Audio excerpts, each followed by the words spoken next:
বিসমিল্লাহির রহমানির রহিম। আমি রিদওয়ান রিদু, ছোটোখাটো শহরের ছোটোখাটো মানুষ, চলে আইসি আজকে নতুন আরেকটি ভিডিও নিয়ে। তো আজকের যে ভিডিওটি সেটি হচ্ছে আপনার জাহাঙ্গীরনগর ইউনিভার্সিটির ক্যাম্পাস আমরা আজকে ঘুরে দেখব। তো জাহাঙ্গীরনগর ইউনিভার্সিটি হচ্ছে আপনার ঢাকার সাভার উপজেলায় অবস্থিত। এটি 1970 সালে নির্মিত হয়, কিন্তু এর সম্পূর্ণ কার্যক্রম শুরু হয় 1972 সাল থেকে। এটি আপনার সাভার উপজেলার ফার্ম গেটের অপোজিট পাশে নির্মিত, ঢাকা আরিচা হাইওয়ে রুটের পাশেই। জাহাঙ্গীরনগর বিশ্ববিদ্যালয় প্রায় 700 একর জায়গা নিয়ে অবস্থিত। তো চলুন ঘুরে আসি জাহাঙ্গীরনগর বিশ্ববিদ্যালয় ক্যাম্পাস এবং এর কোথায় কী আছে সেটি আজকে আমি আপনাদের সাথে শেয়ার করব।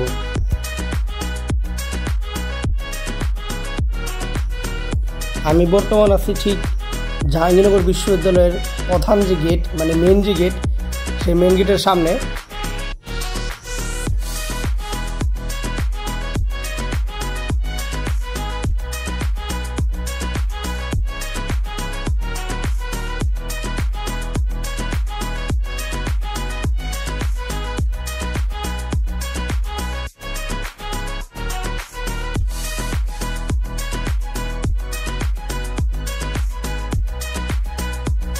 জাহাঙ্গীরনগর বিশ্ববিদ্যালয়ের প্রধান যে গেট, সেখান দিয়ে প্রবেশ করতেই হাতের ডান পাশেই আপনারা দেখতে পারবেন জাহাঙ্গীরনগর বিশ্ববিদ্যালয়ের কেন্দ্রীয় জামে মসজিদ। এখন আপনারা যে মসজিদটি দেখতে পারতেছেন সেটি হচ্ছে জাহাঙ্গীরনগর বিশ্ববিদ্যালয়ের কেন্দ্রীয় জামে মসজিদ। আর এর ঠিক বাম পাশেই আপনার উন্মুক্ত মঞ্চ অবস্থিত।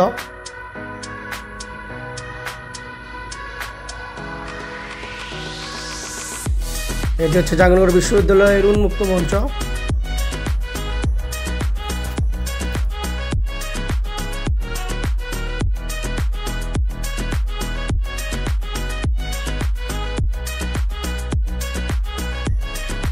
আর ঠিক উন্মুক্ত মঞ্চের সাথেই আপনার জাহাঙ্গীরনগর বিশ্ববিদ্যালয়ের যে প্রধান যে মাঠ, খেলার মাঠ, সেটি হচ্ছে আপনার এই মাঠ, জাহাঙ্গীরনগর বিশ্ববিদ্যালয়ের মাঠ। আপনার এই মাঠে আপনার বাংলাদেশ জাতীয় ক্রিকেট দলের সাবেক যে অধিনায়ক মুশফিকুর রহিম, সে এই জাহাঙ্গীরনগর বিশ্ববিদ্যালয়ের হয়ে অনেক ক্রিকেট ম্যাচ খেলেছেন এই মাঠে।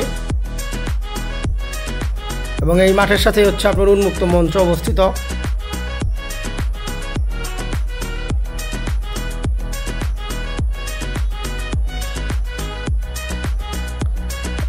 আর এটি হচ্ছে আপনার জাহাঙ্গীরনগর বিশ্ববিদ্যালয় উন্মুক্ত মঞ্চের সাথেই আপনার জাহাঙ্গীরনগর বিশ্ববিদ্যালয়ের যে ক্যান্টিন বা ক্যাফের যে এরিয়া, এটি হচ্ছে সেই ক্যাফেটেরিয়া। হয়তো জাহাঙ্গীরনগর বিশ্ববিদ্যালয়ে যারা পড়াশোনা করেন বা অনেক আগের যে স্টুডেন্ট আছে, তাদের এই জায়গাটি খুব পরিচিত একটি জায়গা। হয়তো তাদের অনেক স্মৃতি এই জায়গার সাথে আপনার জড়িয়ে আছে। বর্তমানে এই বিশ্ববিদ্যালয়ের উপাচার্য পদার্থবিজ্ঞানের অধ্যাপক মোহাম্মদ নুরুল আলম। প্রথমে এই বিশ্ববিদ্যালয়ের নাম ছিল জাহাঙ্গীরনগর মুসলিম বিশ্ববিদ্যালয়। পরবর্তীতে 1973 সালে এর নাম পরিবর্তন করে রাখা হয় জাহাঙ্গীরনগর বিশ্ববিদ্যালয়। ঢাকা শহরের মুঘল আমলের জাহাঙ্গীরনগরের নাম থেকে এর নামকরণ করা হয় জাহাঙ্গীরনগর বিশ্ববিদ্যালয়। এই বিশ্ববিদ্যালয়ের সর্বপ্রথম 150 জন ছাত্র নিয়ে এর যাত্রা শুরু হয় 4টি বিভাগ নিয়ে। 4টি বিভাগ হলো অর্থনীতি, ভূগোল, গণিত ও পরিসংখ্যান।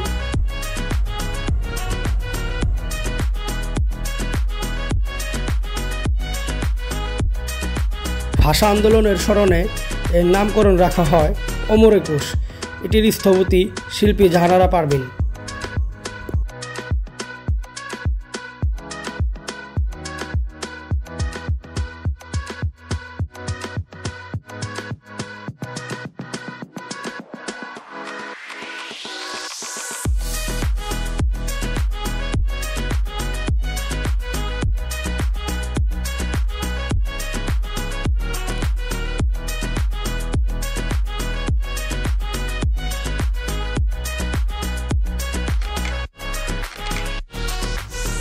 সত্যি কথা বলতে আমি এই বিশ্ববিদ্যালয় সম্বন্ধে বা এর ইতিহাস সম্বন্ধে আমি তেমন কিছুই জানি না। তবে আমি যতটুকু জানি ততটুকু আমি আপনাদের সাথে শেয়ার করার চেষ্টা করব, বা আমি ততটুকু আপনাদের জানাবো। আমি যতটুকু জানি, যা না জানি সেটা আমি বলবো না।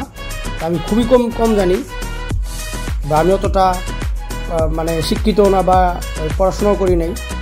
তো সেই অনুযায়ী আমি যতটুকু বর্তমান সময়ে জানি জাহাঙ্গীরনগর বিশ্ববিদ্যালয় সম্পর্কে, আমি ঠিক ততটুকুই আপনাদের জানাবো।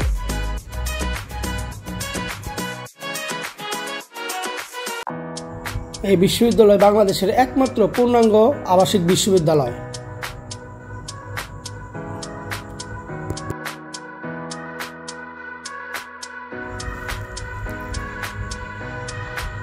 এই জাহাঙ্গীরনগর বিশ্ববিদ্যালয়ের ক্যাম্পাসে আপনার এখানকার যে ছাত্রছাত্রী এরা ছাড়াও আপনার বহিরাগত অনেক মানুষ এই ক্যাম্পাসে ঘুরতে আসে, কারণ এর সৌন্দর্য দেখার জন্য। এর সৌন্দর্য, এর সবুজ প্রকৃতি খুবই সুন্দর, যার জন্য বাইরে থেকে অনেক লোকজন আসে এই জাহাঙ্গীরনগর ক্যাম্পাসটি ঘুরে দেখার জন্য।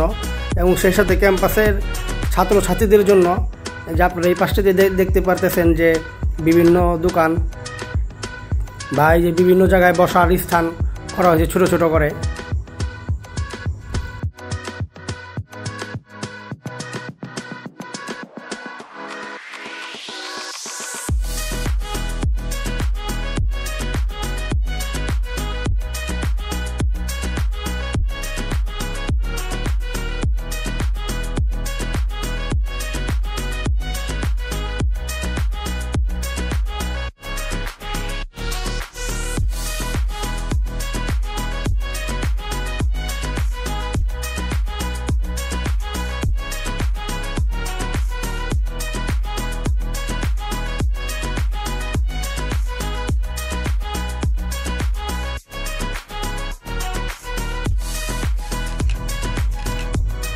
এই শহীদ মিনারটি হচ্ছে বাংলাদেশের সবচেয়ে উঁচু শহীদ মিনার।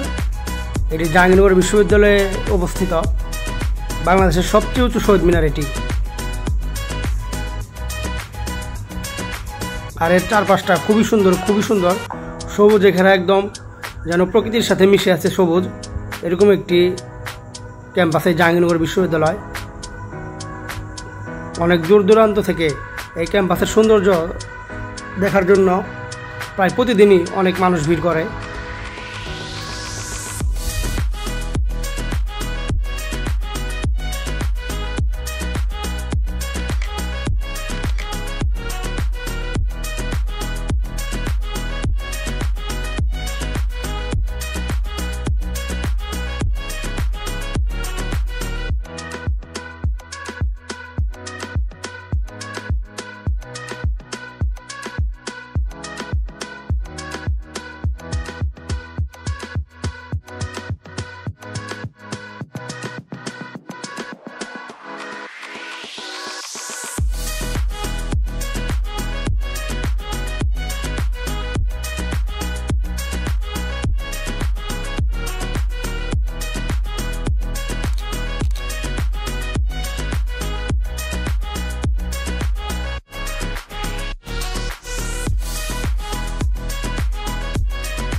এই বিশ্ববিদ্যালয়টি প্রায় 700 একর জায়গা নিয়ে অবস্থিত। তাই এটি ঘোরার জন্য আমি একটি রিক্সা, মানে বলতে পারেন আমার জন্য এটি প্রাইভেট, তা আমি এটি রিজার্ভ করি সম্পূর্ণ ক্যাম্পাসটি ঘুরে দেখার জন্য।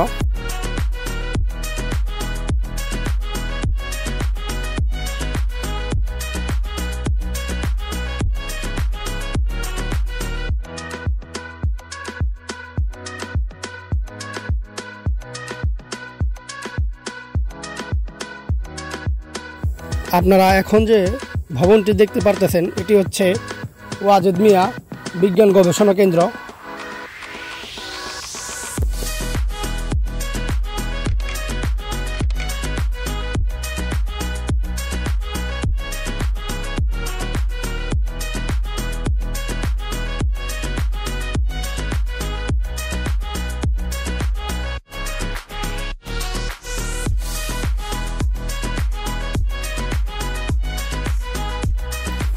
ওয়াজিদ মিয়া বিজ্ঞান গবেষণা কেন্দ্রের একটু পাশেই আপনার প্রজাপতি রিসার্চ সেন্টার, মানে বলতে পারেন এখানে আপনার প্রজাপতিদের নিয়ে একটি রিসার্চ মানে রিসার্চ করে এরকম কোনো একটা বিষয়, আমি সঠিক জানি না।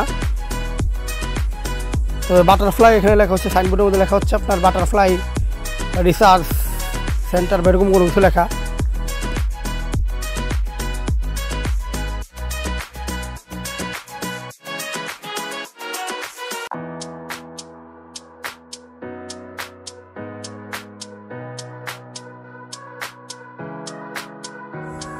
আপনারা এখন যে ভবনটি দেখতে পারতেছেন এটি হচ্ছে আপনার ছেলেদের জন্য একটি হল। এই হলটির নাম হচ্ছে আপনার মীর মুশাররফ হল।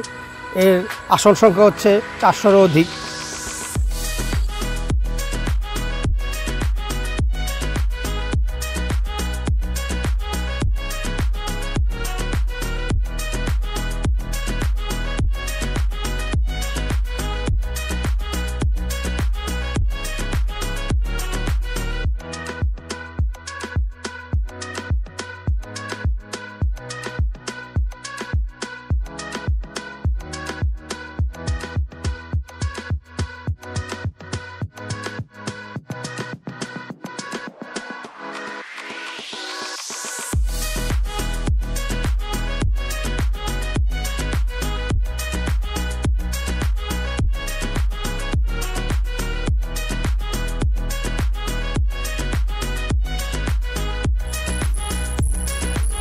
এছাড়াও জাহাঙ্গীরনগর বিশ্ববিদ্যালয় ক্যাম্পাসের বিভিন্ন জায়গায় ফুচকা চটপটির বেশ কিছু স্টল রয়েছে, মানে দোকান রয়েছে। এখানে আপনার জাহাঙ্গীরনগর বিশ্ববিদ্যালয়ের যে ছাত্রছাত্রীরা আছে এই স্টলে এসে আপনার ফুচকা, তারপর হচ্ছে আপনার হালিম এইসবের স্বাদ গ্রহণ করে। আপনারা এখন যে ভবনটি দেখতে পাচ্ছেন এই ভবনটি হলো একটি মেয়েদের হল। এই হলটির নাম হচ্ছে আপনার বঙ্গমাতা বেগম ফজিলাতুন্নেসা মুজিব হল। এর আসন সংখ্যাও 400-এরও অধিক।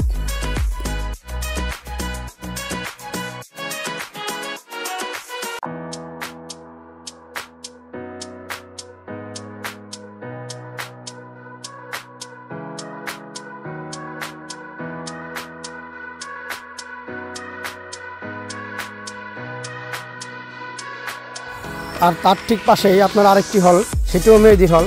এই হলটির নাম হচ্ছে বেগম সুফিয়া কামাল হল। এর আসন সংখ্যাও ঠিক 400-এরও অধিক।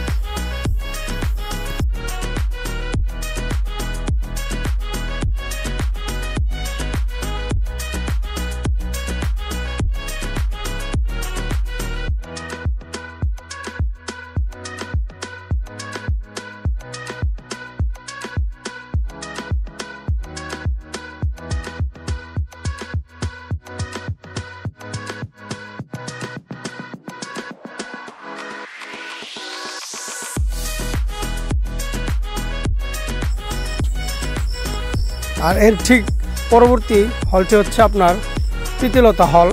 এটিও একটি মেয়েদের হল। এটির আসন সংখ্যাও 400-এরও অধিক।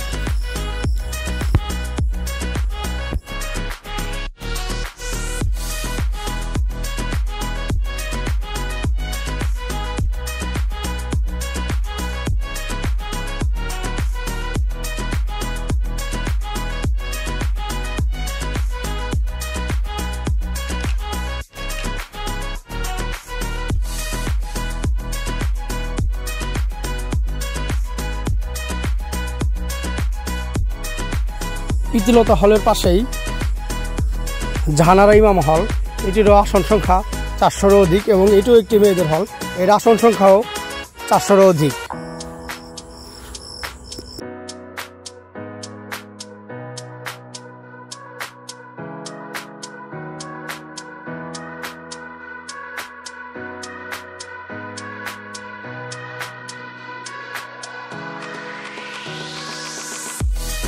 আপনারা এখন যে হলটি দেখতে পারতেছেন বা যে ভবনটি, এটি একটি মেয়েদের ভবন বা মেয়েদের হল। এই হলটির নাম হচ্ছে আপনার শেখ হাসিনা হল। এর আসন সংখ্যাও 400-এরও অধিক। এটি 2014 সালে নির্মিত হয় বা 2014 সালে এর উদ্বোধন করা হয়।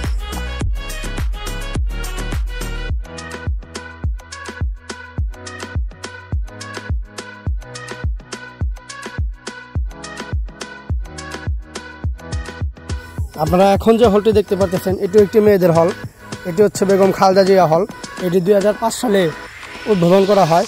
এর আসন সংখ্যাও 400-এরও অধিক। এটি একটি মেয়েদের হল।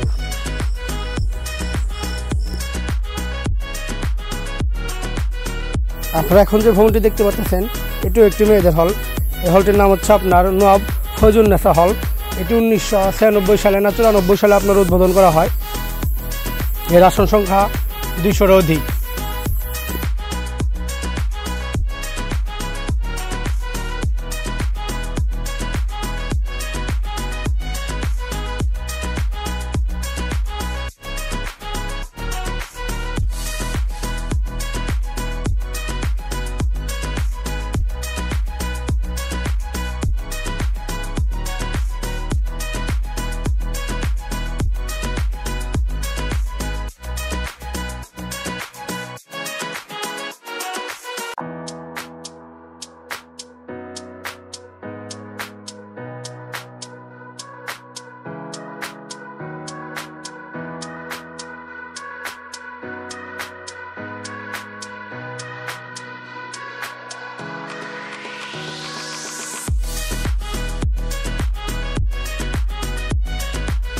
এটি হচ্ছে এই বিশ্ববিদ্যালয়ের সেই বিখ্যাত জায়গা বরতলা, যেখানে অনেকগুলো হোটেল আছে, যেখানকার মূল আকর্ষণ হচ্ছে আপনার ভর্তা ভাত। এই ভর্তা ভাত আপনার জাহাঙ্গীরনগর বিশ্ববিদ্যালয়ের ছাত্রছাত্রী ছাড়াও বিভিন্ন দূর দূরান্ত থেকে যারা ঘুরতে আসেন তাদের মূল আকর্ষণ থাকে এই বরতলার হোটেলের ভর্তা ভাত খাওয়ার জন্য। যেহেতু আমি বিকেলে গিয়েছিলাম তাই আমি ভর্তা ভাতের স্বাদটা নিতে পারি নাই। এখানে আপনার ভর্তার স্বাদ নিতে হলে, মানে ভর্তা ভাতের স্বাদ নিতে হলে যেতে হবে সকালে অথবা দুপুরের সময়ে। এই হোটেলগুলোতে আপনি প্রায় 40 থেকে 50 রকমের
আপনারা এখন যে ভবনটি দেখতে পারতেছেন এটি হচ্ছে কবি রবীন্দ্রনাথ ঠাকুর হল।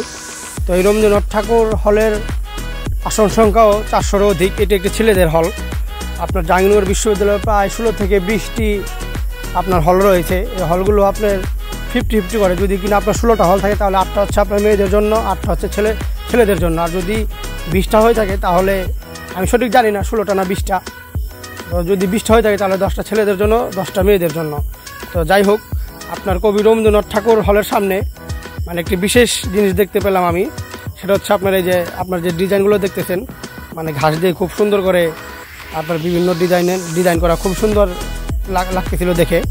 এই ডিজাইনটা হচ্ছে আপনার বা এই সৌন্দর্যটা হলো আপনার কবি রবীন্দ্রনাথ ঠাকুর হলের সামনে। কবি রবীন্দ্রনাথ ঠাকুর হলের সামনে আপনার যে সৌন্দর্য, মানে এটা অন্য কোনো হলের সামনে গিয়ে আমি এরকম পাই নাই বা এরকম সৌন্দর্য আমি পাই নাই কোথাও। মানে অনেকগুলো হল আপনারা হয়তো ভিডিওতে দেখছেন বা আমিও দেখছি, একমাত্র হল যেটা এই কবি রবীন্দ্রনাথ ঠাকুর হলের সামনেই এরকম মনোমুগ্ধকর দৃশ্য দেখতে পেলাম। আসলে খুবই সুন্দর লাগতেছিল দেখে, মানে কি বলবো, আসলে মনোমুগ্ধকর একটি দৃশ্য।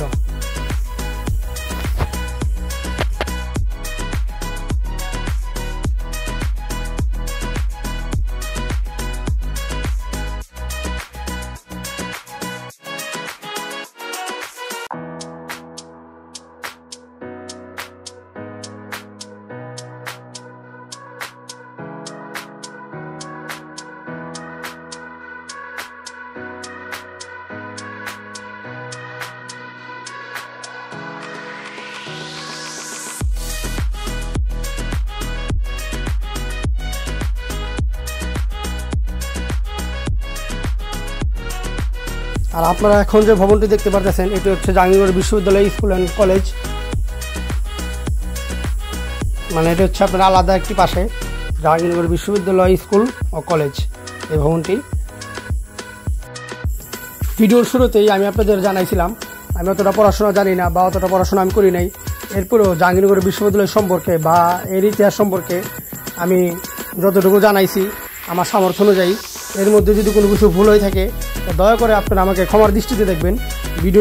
ভিডিওটি যদি ভালো লেগে থাকে অবশ্যই সাবস্ক্রাইব করে যাবেন এবং আমার জন্য দোয়া করবেন, আমি যেন সামনে আরও ভালো ভিডিও বানাইতে পারি বা আরও ভালো কিছু যেন করতে পারি।